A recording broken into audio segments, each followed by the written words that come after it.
Stein Show.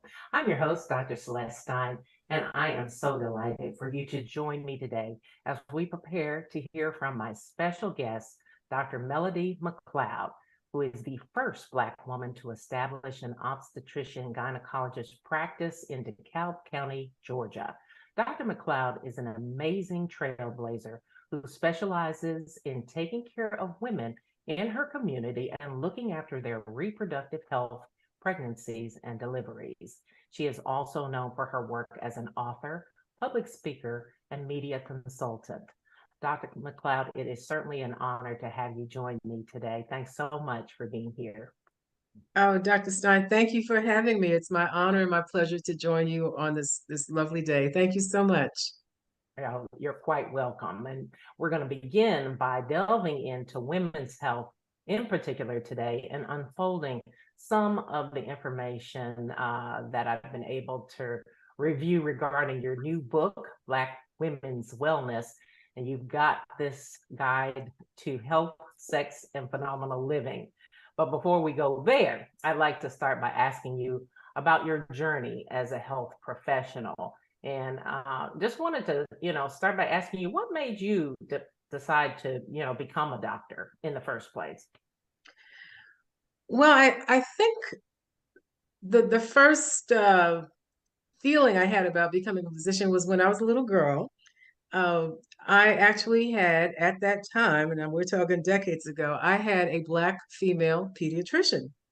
Her name was Dr. Doris Weathers, no A, Wethers. And when I was a little girl in New York City, I used to love to go to her office and actually smell the rubbing alcohol in the air. I don't know what that did for me. I just kind of it just smelled fresh and clean. And also too, I remember hearing people say, just sitting in the waiting room, that she helped people feel better. And I just think that stuck with me. I don't know if it's some astrological energy I have about healing people or whatever, but I think that was my first interest in that. Um, and then also when I got into high school and had a health class, uh, that kind of intersected with the time of my becoming a Christian. So health was learning about the body and how the body works. And then I was thinking, wow, this is just kind of a miracle type thing, especially for me going into OBGYN. I thought about it back then. I was like, wow, you mean to tell me well, you have sex and a sperm and an egg get together and make a baby? I just kind of freaked out about that at my young age. So I think Dr. Weathers was really the first visual that I had about entering into the medical field, and it stayed with me all throughout, despite a naysayer I had with my high school teacher, which I can tell you about if you want. Yeah, we can talk. We're going to delve into some of that and things that I'm sure we both had to contend with over time. But one of the things I really wanted to mention, obviously, it's amazing that one person could impact your life like that to really help you in deciding the direction you should go. One thing I wanted to know if you had any other role models. Particularly people like Dr. Rebecca Lee Crumpler, like did someone like that impact you in your career also? Well, actually, I didn't even learn of Dr. Crumpler until much, much later on. Again, in my early life, truly looking back on my personal life, I have to say, I don't feel that I had any role models at the time because I didn't even have much family. I never knew any of my grandparents. Mhm. I had an absentee father who I later found and met when I was 49 years old. That was culture shock. My Mhm. mother, she did a good job when I was younger. I found out later on she really had some issues going on that I had to kind of even protect myself from. I think one person that was helpful to me in my later teenage years was my pastor, Reverend Wyatt T. Walker, who used to work with Martin Luther King, as a matter of fact. So he Mhm. used to encourage me and sometimes would even call me, hello, doctor. He would call me doctor. So I think that got in my brain. So I really just had to kind of stay focused. Some kind of way I had the discipline and motivation to kind of keep my head down. About Yeah. Dr. Crumpler, I did not learn of her. And just so everybody will know, Dr. Rebecca Lee as the Civil War raged in 1864, she became the first Black female physician in the United States. And that's just a remarkable feat. And she later married Mr. Crumpler. And she actually ended up graduating from what is now Boston University School of Medicine, which ironically is where I went to medical school. But I did not learn of her when I was at BU Med. I did not know her story. And hers is a Right, but courageous story. yeah, when you hear about people like that and some of the things that they've had to encounter, from racism to, sexism, I mean, that's very real as well. I myself grew up in a medical family, and I know one of the greatest women, in dentistry happened to be in my dad's graduating class at Howard, Dr. Jean Sinkford. And I remember going by and looking at the picture of her on my dad's wall. She was the only woman in the class of about a dozen men. And I looked at the picture. She was just this beautiful woman. And I asked my dad, I said, "Who is this beautiful woman?" And he said, "Why, that's Dr. Jean Sinkford. She's the smartest one in the class, and the only woman in the class." And I said, "Well, I tell you what, she must be a bad mamma jamma, because she's got to put up with all of you, like, but she also has her PhD, just an incredible woman." And, I learned about her, being the lone survivor on the Tuskegee panel and that kind of thing. So I'm always amazed by women like yourself who've done such incredible things within their career, despite, odds. And people need to know that no matter what level that you're at, that you're always going to face some type of challenge, and how you handle it or deal with it is really what's important. I Yeah, and I wanted to think move regarding on. Dr. Go ahead. Rebecca Crumpler, her story too, because she kind of had an early role model when she was young. She was raised by her aunt in Delaware, and she modeled her energies after her aunt because her aunt was a caretaker of people. She saw her aunt give care to people. So Rebecca actually left Delaware and went to Boston and became a nurse. And the doctors with whom she worked at the hospital then when she was being a nurse, they were so impressed with her that they actually recommended that she apply to medical school. And so she did. She applied to the New England Female Medical College, which later merged with Boston University School of Medicine. So, per the recommendation of those white doctors, she applied, was accepted, matriculated, graduated, and then, to speak of a courageous woman, when the war ended in 1865, a year after she graduated, she actually went to Virginia to take care of recently freed slaves that the white doctors refused to take care of. And Mhm. and while she was there, I've done a lot of research on her. Reportedly, the hospitals denied her privileges to admit her patients. The pharmacists didn't want to honor her prescriptions, and it's also written that some people said that the MD behind her name stood for mule driver. Mm. Now, Wow. talking about microaggressions. Okay, that's pretty Right. vile. Have So, you have you had to deal with anything like that within your own profession? I mean, that was a long time ago, so it seems. But, I'm sure you yourself have had to deal with certain things, as many of us have. oh yeah, absolutely. And getting back to my high school teacher, I remember after a PTA meeting at high school, I was standing right there. I can see it right now. She was the history teacher and also the school's vice principal. And I remember her saying to my mother, um, make sure she takes typing because Black people don't become doctors. Mm. Okay. But Yeah. fortunately, I already knew better because I had Dr. Weathers. So I knew that was not true. I knew Right. that wasn't true. So thank God for Dr. Thankfully. Weathers. Oh yeah, I mean, Yeah. if you can see it, you can believe it. You can see that you can be it. So that was really good. And then also too, I went to again Boston University School of Medicine, mostly a predominantly white medical school. At the time I was in class, there were 90 students altogether. Only 9 of us were Black. And thank God I made it through there. In fact, there's a picture of me walking across the stage, and someone happened to catch me thanking, like looking up, thanking God that I made it out of there. And then to come here to Emory, to the South, here in Atlanta, I was a little nervous about that. Mhm. Um, and you hear little snide remarks. And I remember even one time even after I had already trained, I was actually a practicing physician and everything. And I was on call for the emergency room one night. And some patient was brought in by helicopter from a rural community. And I was the OBGYN on call. She was hemorrhaging internally. And they had told the husband, because the patient was half conscious, Dr. McLeod's on her way and blah, blah, blah, blah. And I had already given some orders over the phone what to do based on what they told me. So I got to the emergency room. In the room, hello, I'm Dr. McLeod. And really this woman had a ruptured ectopic pregnancy, which is a ruptured tubal pregnancy, basically. And I walk in the room and the guy says, he basically, oh no, we're not having some black doctor operate on my wife. And the nurse was like, you want Dr. McLeod to operate on her. He's like, oh no, we don't. So they actually signed out what we call AMA, against medical advice. I mean, so it happens, it happens.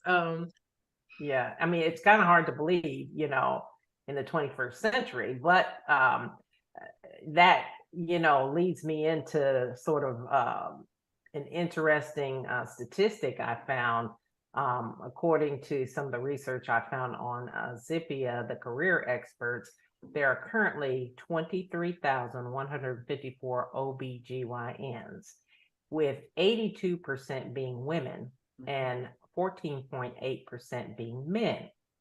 Now, of those, almost 66% are actually Caucasian and 11% are African American. So, with that, what I also read is that the numbers are dwindling, and there's likely to be a shortage of OBGYNs, especially within the next 10 years. So, what do you attribute that to from your perspective? Well, I think one overall perspective is, when it comes to seeing and believing, we need to show again more blacks that yes, you can be physicians, and the more that we have, the more can be seen. So that's one thing. I think secondly, though, overall, and not only just for OBGYNs, but overall, medicine today is not what it really needs to be. And Hmm. the healthcare profession has kind of become a healthcare industry, so it's not as pure. It's kind of tainted by big business and insurance. So I think a lot of would-be physicians may be turned off a little bit, because it's not a pure profession as it used to be. Also, the strain of life as an OBGYN, I mean, it's tough. It's not an easy schedule. Uh, Hmm. when I was in Yeah. training, I mean, when I was in training, I worked about 115 hours a week, which was just grueling. Mhm. And then in Wow. practice, sometimes 80 or so hours a week, 80, 90 hours a week, even cross covering with another doctor. Nowadays, the hours are better, but medicine itself overall is not what it could be and needs to be. And I'm just saying that straight up. But we do lag with blacks in medicine altogether, for women and men. And actually, we have fewer black men in medicine than we do black women, which happens across the board in other things too, entrepreneurship and everything. Right. I've definitely seen those numbers coming, from Meharry, which produces, 41% of the nation's African American uh, dentists and physicians. So that is a huge issue that is going to definitely need to be dealt with. And something else that I read was that more people are going, as opposed to private practice, they're working for, big healthcare organizations. And so I think you take caring out of the formula sometimes, health Absolutely. caring. Absolutely. Hmm.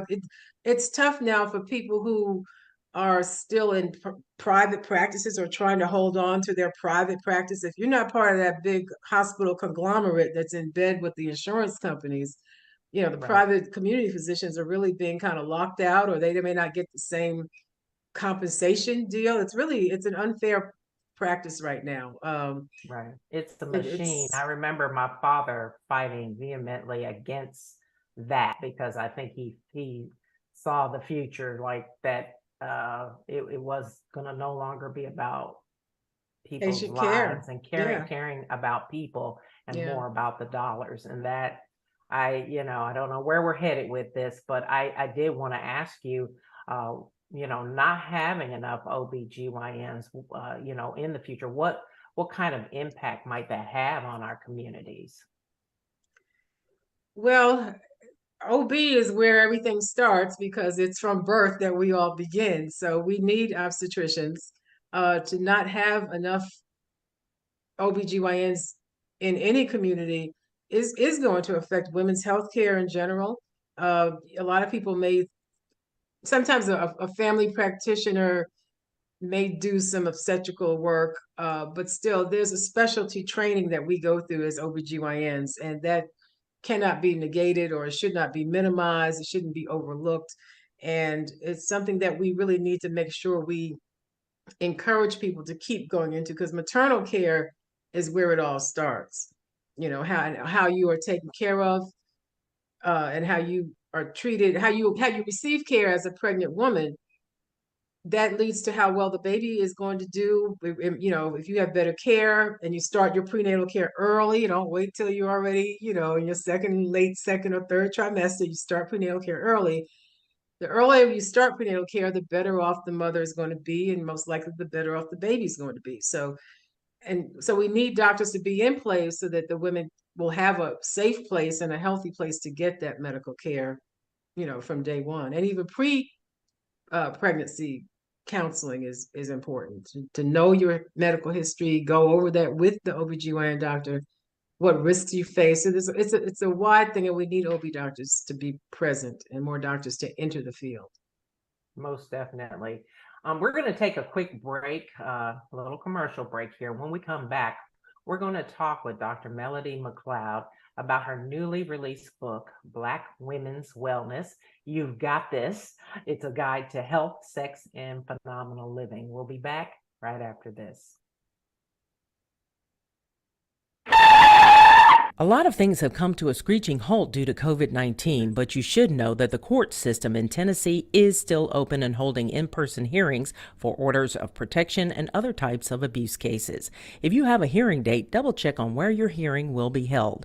If you need assistance on an order of protection or temporary restraining order, contact the Legal Aid Society at 1-800-238-1443 or visit our website at www.las.org.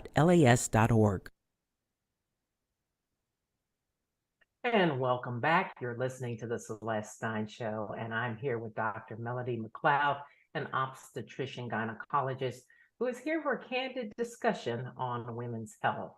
Again, thank you for joining us. I wanted to ask you about your book a little bit here at this juncture. I wanted to find out, why now did you decide to release this book in January on Black women's health in particular? Well, I've been writing for a few years here and there, and you may see other books in the bookstores and in the library written by white physicians or other physicians, but rarely have I seen any current news about Black health, despite the disparity numbers that we hear. And, we're lucky if we get a line or a paragraph, never mind a chapter, in some of the books that are out there. So there was just an opening to directly address Black women's health, and men information is in there as well. I think too, over the years, some publishers have been reluctant to publish books about Black health because the industry kind of had a feeling of Black people may not read a book, or Black people may not read about their health.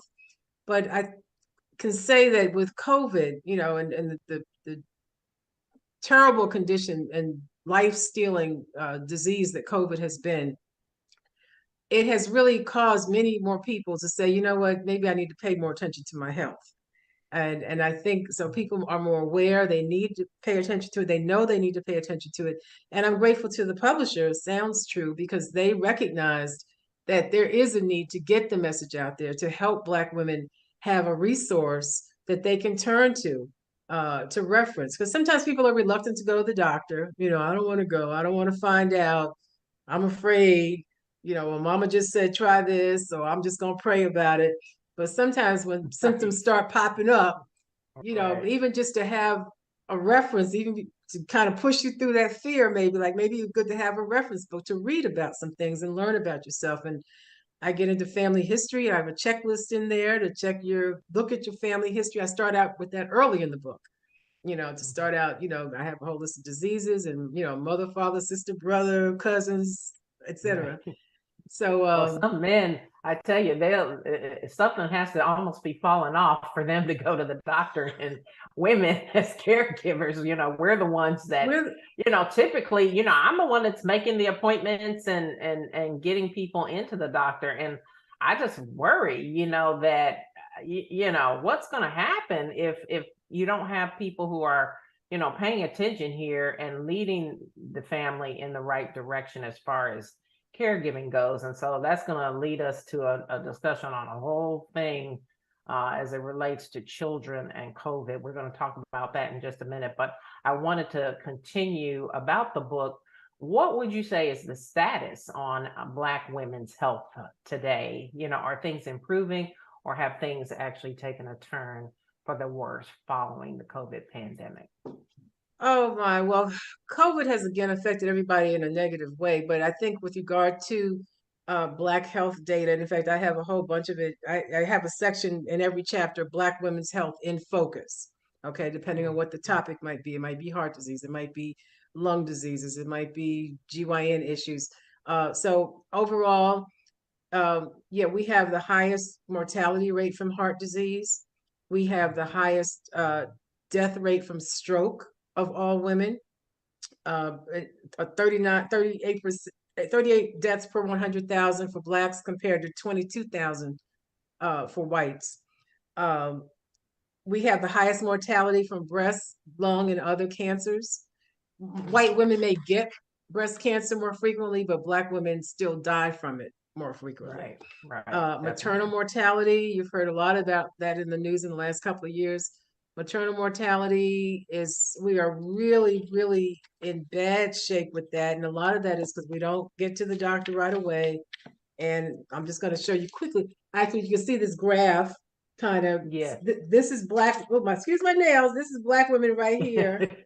I didn't do my nails today. I've been scrubbing and all that. So hey, I'm just like everybody else. You know what I mean? Right. I completely understand. Oops. Okay. You don't see me showing mine. I mean, I've been cleaning and stuff. I'm sorry, y'all. Okay, but I you see understand. It's okay. It's you okay. see the tall line. That's Black. Yeah. Okay, that's us compared to everybody else. The next one is Native Alaskan women, Asian, and these are white women here. So Black, have the highest. white. Okay, Black, Yeah. white. You see where we are. We're looking at mortality rates. Yeah, this is pregnancy related mortality rates. Okay, so Mm. this is critical. This is critical.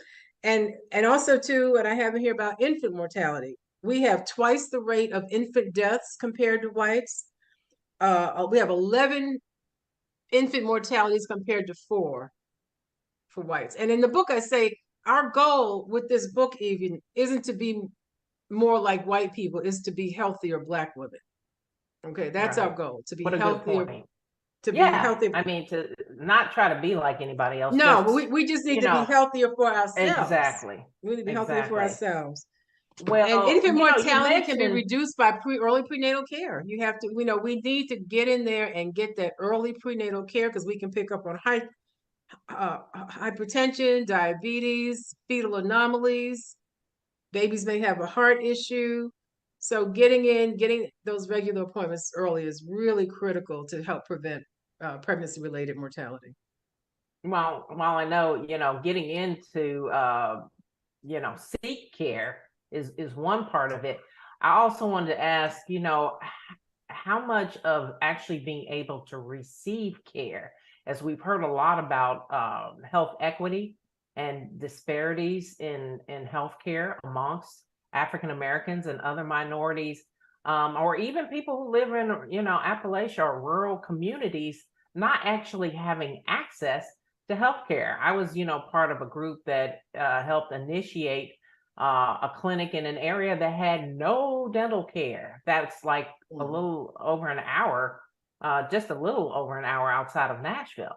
But it was crucial. They were actually seeing pregnant women who had lost all their teeth because they hadn't, during the pandemic, hadn't gone for dental care. I mean, some of the clinics were closed, and then some went out of business. Many, no one's talking about this, but no, we know several doctors went out of business. Their uh, practices closed. They couldn't afford to keep them open, and Mm. paying these high amounts on rent and all the equipment. It's very, very expensive to maintain a practice. So, I mean, is that a big part of it too?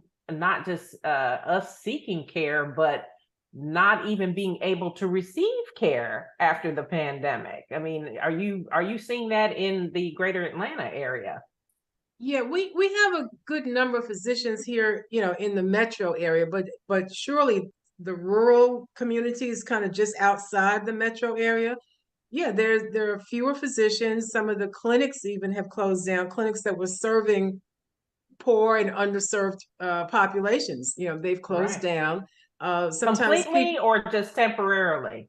Because I I know a mean, I few that know have a closed few. down altogether because they just couldn't keep, and then so that leaves an entire community or maybe even a county of people with no health care. They have to drive an hour and a half or 2 hours to get to Yes, the next physician's practice, or right. to a hospital that can give them the quality of care that they need or their little infant baby might need.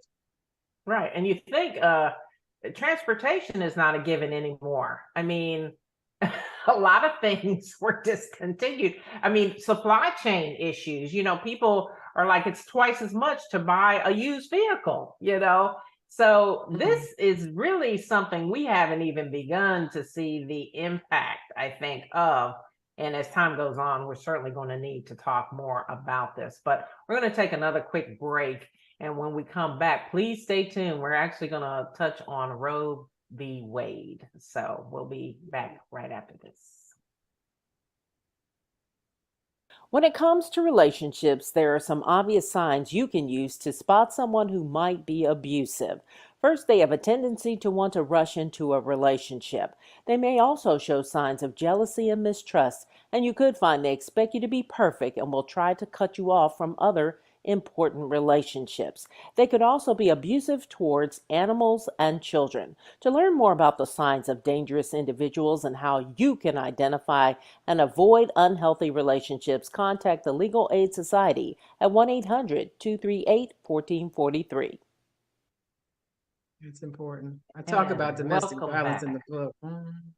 Yes, yes, that's something else that I think a lot of people face. I've actually had a whole show on that where Mm. people couldn't get out. I mean, and financially couldn't get out. So those numbers were way up during the pandemic. So these are issues that I know it's like there's so many bigger issues you can't even get into this stuff right now. It's crazy, but we have to be resilient. And I think I'm so glad that you wrote your book because obviously you touch on being resilient and coming back after all these things that we face as women, as Black women. I think you're to be commended for addressing that at such an important time. Thank I want to talk about the fact that we talked about going back in time a little bit. On June 24th of last year, we know that the U.S. Supreme Court did overturn Roe v. Wade, the landmark 1973 Supreme Court decision that affirmed the constitutional right to uh, abortion. How is the new decision impacting Black women in particular and the Black family from your perspective? Well, I think that the fact that that was overturned has done a terrible injustice to women's health because it may have stopped what the Supreme Court wants to stop, but it's not going to stop some women from getting an abortion. The problem is, instead of it being done in a safe environment under controlled medical circumstances, some women will resort to what was done years ago, backstreet alley abortions. There'll be a lot of hemorrhaging. There'll be loss of life.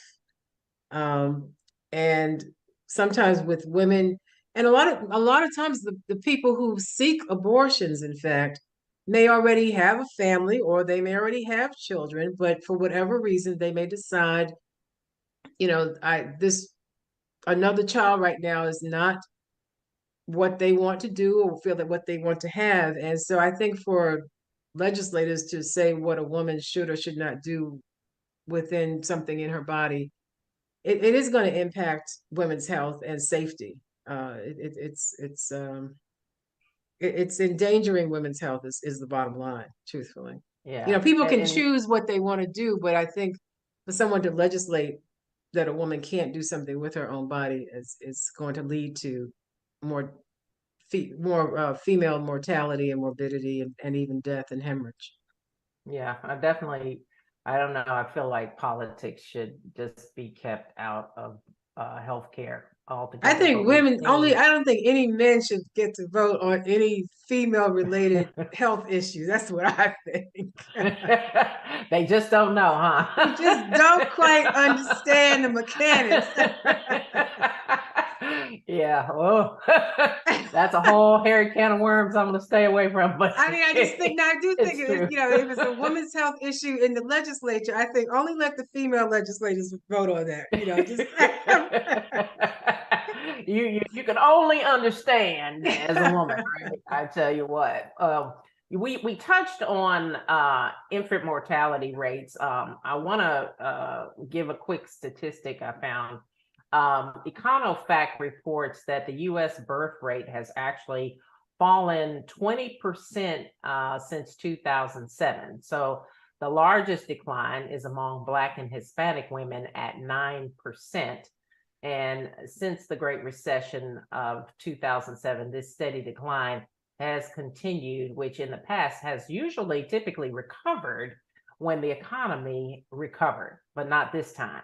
So this is not being explained by demographic, economic, or policy changes. Can you explain it? You're there on the ground. You see what's oh my going God, I on. don't know if I have that answer. Let me look at my book and see what I said about that. Okay.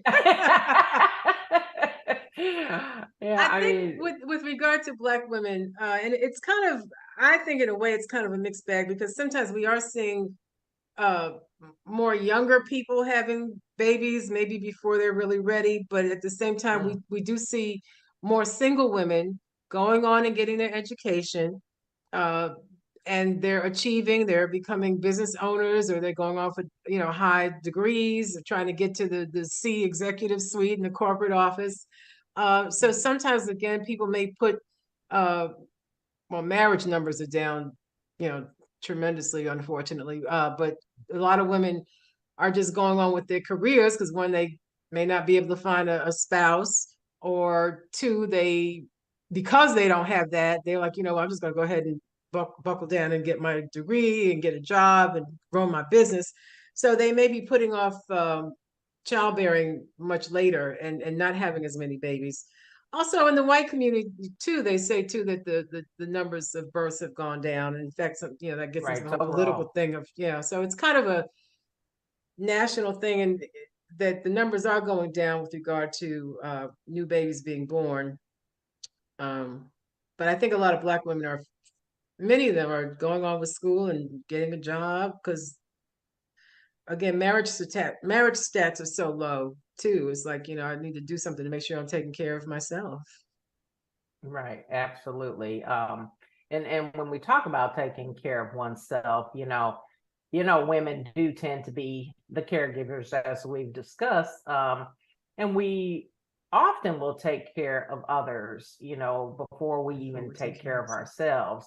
But, I always heard too, you've got to kind of, if you're flying in a plane, they were like, grab the oxygen mask and put it on yourself first, put it Mhm. on your face, and then you can then help the next person.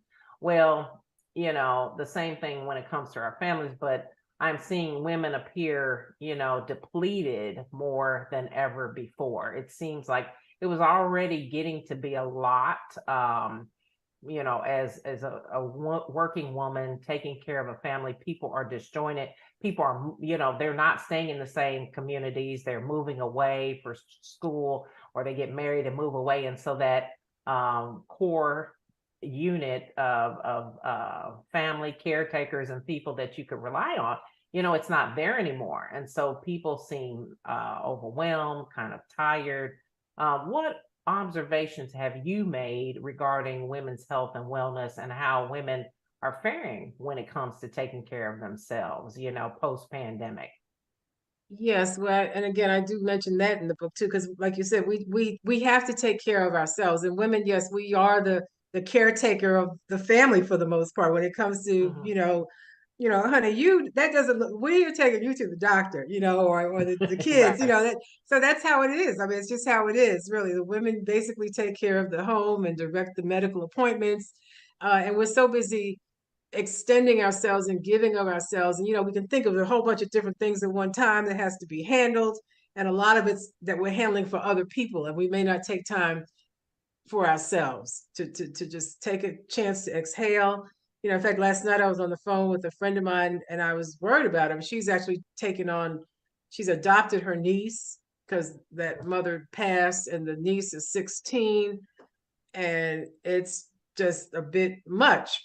She was just crying and distraught, and and we're fighting up with social media, which is a challenge for a lot of people and all that.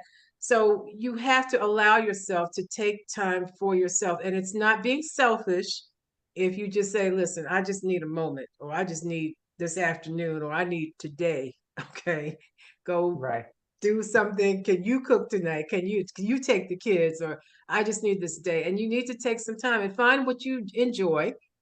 If you just need some right, quiet time, or just, jazz or some music, or get into some art, or yoga or meditation or sister friendship, find what gives you some peace. For me, it's nature and it's water.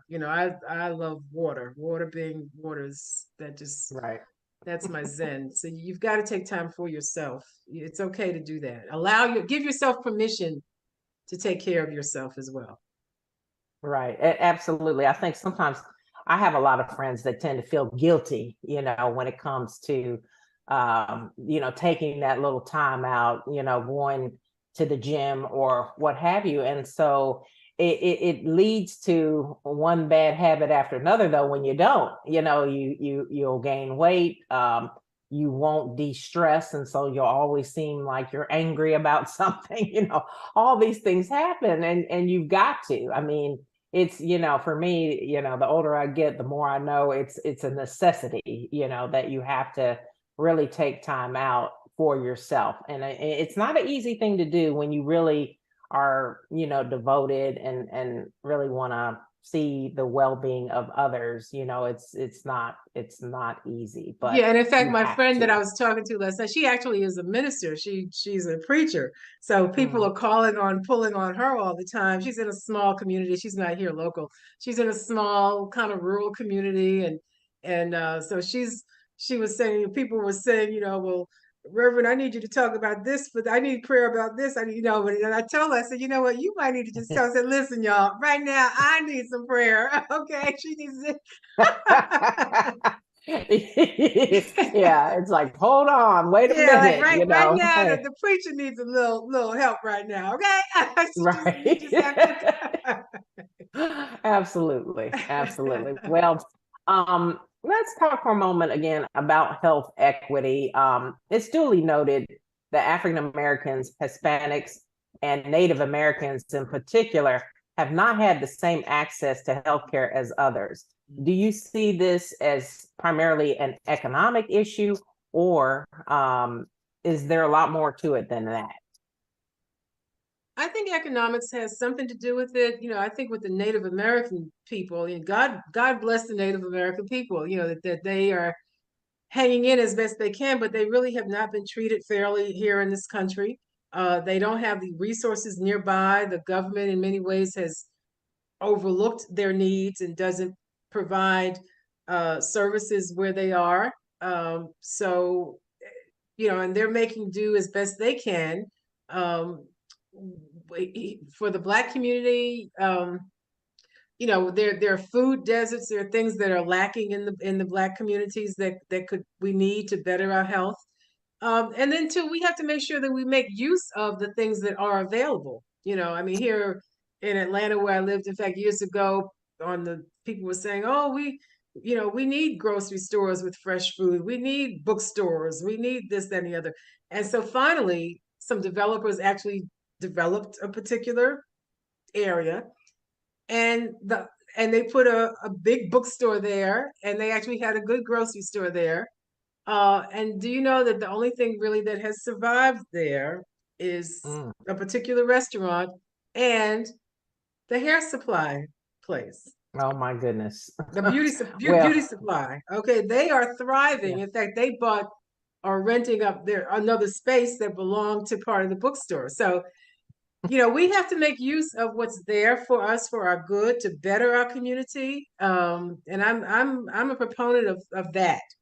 Okay, I mean, because even with churches, we may have a concert and the church is packed out, but you have a health fair, and if you get Nobody. 30 or 40 people to show up, that's good. So we have to get into some personal responsibility. We have to weigh what's important. Okay, music is good. I like some old school gospel music, but also too, if your church is providing health services and there's free screening or free mammograms, if they've gone through the trouble of Mhm. arranging these things, and if you can't afford it on your own or you don't have medical insurance and these services are available to you, make use of them. Right. Right. I Make think use of I them. think we also need to really speak up when we see these things going on and demand change. And that's work we have to do ourselves. I used to teach a health communications class at a HBCU, and I'll just say the community surrounding the campus, was an older community, and it kind of was cut off from the rest of everything else. But we would make observations about just things that, the students would comment on things they noticed within the community, like that there wasn't a grocery store within walking distance. All the billboards in the area had liquor The alcohol. ads up there. Hmm. It was like or tobacco. It was never anything, positive or healthy. And like you said, the businesses that existed around there were primarily hair stores and things like that. So or fast food, chicken restaurants or what have you, that it's like I can't get anything healthy to eat. And many people come in from all other areas, so they see, oh, this isn't like this over here, what's going on, and so we, when we note those things, obviously we should start thinking of it as an opportunity for improvement, for advancement in how we look at things and try to do some things. That's why they're in school, maybe do some things to help improve where we are. One of the things I read recently too, there was a very alarming statistic that I saw on the Centers for Disease Control website. And then I don't know if you've seen this or heard this, but I read it last week. It stated that 65% of African American children are now orphaned by one or both parents following COVID. Hmm. Do you think that society is prepared to deal with the alarming fact that we're talking about here? And who's going to raise these children? Yeah, I did see that statistic last week, and it was very concerning. Um,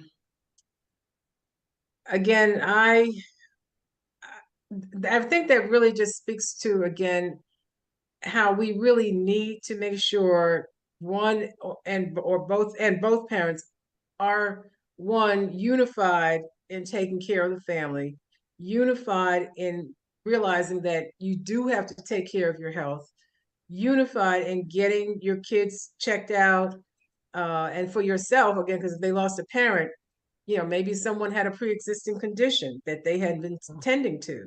And therefore, Right. when COVID hit or they got COVID, you know, they were gone. So children have been orphaned, with the loss of one or sometimes even both parents. Both parents are gone. So again, there are ways for you to learn about what needs to be done, the use of clinics, and also notice too that I think I want people also to stop being so caught up with celebrity culture and the media and posting, because we're realizing too, another report that came out last week is the effect that all the social media is having on our children's brains and their Mm, mental health, and hmm. also that we need to make sure that people aren't spending so much time with their screens and communicating more and language skills more, because that's affecting mental health and depression. The young kids are being depressed with Instagram posts because their thing didn't go as viral. So it's a matter of focusing and following through. I would say follow through is really key. Right. Yeah. You got Those to are follow some through. great notations on how, we might be able to level the playing field and really see a paradigm shift occur that will lead to a positive impact on healthcare within the Black family. And Um, education. Yeah, education right, overall. Education is right. important. Mhm. Yes. We're going to take one more quick break, and we come back. As we come back, we're going to wrap up by just talking a little bit more here with Dr. McLeod on women's health. We'll be back in a moment. Domestic violence between intimate partners is expected to rise by 20% during and coming out of the quarantine shutdown. There are steps you can take to protect yourself. Don't wait for an abuser to hurt you. Call the police if you feel threatened. If your abuser begins to stalk you, it might be time for an order of protection. Once you get it, carry it with you and show it to police if you must call them. For more information, call the Legal Aid Society at 1-800-238-1443. And welcome back. You're listening to the Celeste Stein Show, and I'm here with Dr. Melody McLeod. And Dr. McLeod, I want to talk a little bit more about your book and the emphasis in particular that you place on sex and phenomenal living. In my career, I've been around a lot of students, more recently who were on the dating scene, and there was a lot of talk about how COVID really took a good 2 years out of people's lives when it came to dating and intimate relationships. Tell me I had about one it. student, yeah, one of my students had me cracking up. She was like, well, it's really hard when you have this covering your face and you can't see this part right here. And she's just like, can you just take that down just a little bit? She goes, it really makes a big difference to be able to see someone's whole face. And so we're dealing with a lot there. Fortunately, we finally are beyond the mask mandates and all of that. But what are some of the things that you kind of observe when it comes to women as it relates to sex and COVID, and how much did that actually put a damper on things? Well, as one who still wears her mask regularly, and I'm not letting, I tell someone, you know, I, I tell someone, it's in a way, it's kind of kept me away from some people who I had no interest in, but I'm like, look, I'm not letting anybody in my face space, is what I'm calling, which really has gotten to be kind of lonely. It's like, Right, right. just, I'm I, like, my sister is really like that. She is something else overboard. Like she's like 6 feet. Like yeah, no, you it's honestly, people think COVID is over. Honestly, I know, people, I want it to be over. I really, I wear my mask all the Yes. time. I was at an event this morning. I was happy to see, ironically too, I'm noticing publicly more Black people are still wearing their masks compared to some white people I've noticed. Okay. And I'm Mhm. happy to see that. But I still wear my mask. I don't care. And a good friend of mine, who's loved me forever, really the husband I never married, I guess. We went to college and medical school together, and I'm more of a surgeon, and I like the tumors and to get in there and take things out and dissect stuff. He's more into the micro stuff, like the sub viral DNA. Da, da, da. And Right, so right, he's right. on some board about COVID, and he said, Mel, it's really not over yet. It's just not over. And Right. so I We said, well, want it good. to That be means that so bad. it's not over. It's so it really Right. has. COVID has put a damper on a lot of intimacy and relationships. So if people are married, stay that way. Hopefully, as long as you're not being abused and you can get along and you like each other, or you know that go to your room, or so you need a little space. But it, in one way, maybe some things have been good because people started doing more virtual things, and I think some of those dating sites they somehow allowed virtual meeting of people through Yes. these things, so you kind of got to maybe know people a little bit from talking to them, and you got to see them through the screen, but it did interfere and still does interfere with those who are still being very cautious about kissing and intimacy. And I've seen a few jokes, but we won't get into those here about about how to have sex during COVID, but we will not discuss that. I won't tell you what the joke is. I mean, people, I watched something I saw online where they were really having an open and very candid discussion about all of that. And I think a lot of people really, I mean, they haven't talked about it, but I definitely think a lot of things changed, during that time. And still, even now, I mean, I think about, just going out in public places. I mean, I've changed my behavior, I go early in the morning. I'm an early bird, so I go when nobody is Yeah, there. I just it's try to it's do things like depressing. that. I mean, I wrote Yeah. this book during COVID, and I even in the book at the back, during the afterword or whatever, I was writing how, I mean, I love medicine, I love writing, I love giving a good word of health and education to someone. I enjoy talking about health and sex and relationships, but this was really it was a tough time for me to write because we have what's called languishing with COVID. You kind of like you wake up and it's my God, when is this going to be over? You miss being around friends up close and personal. I like to throw parties at my home, and I hadn't done that in a while, and so it was just a tough time to write. But I stuck through it. But it did affect our psyche. It affected our interactions, our comfort. We're still not back to 100%. We're not back, and I don't know when that's going to be. But with Mhm. regard, one more thing about sex, I do encourage women in the book that we are that's a part of who we are too, because sometimes we and the whole thing about Black women and sex is kind of a mixed bag. Okay, either we're being kind of wild and out there and all that, or Mhm. sometimes a lot of Black women may have hangups about sex. It's just not, so it's okay. We're emotional beings, we're spiritual beings. Most of us have maternal instincts, and sexual instincts are just as natural a part of who we are too. But I do tell people to guard your, in the back I have, guard your garden. Guard yourself, because Right. you got to be careful out there. You don't want to be getting all Right. kinds of diseases. You need to know who you're going to be with, and you got to look out for folks may not tell you all of what they're doing.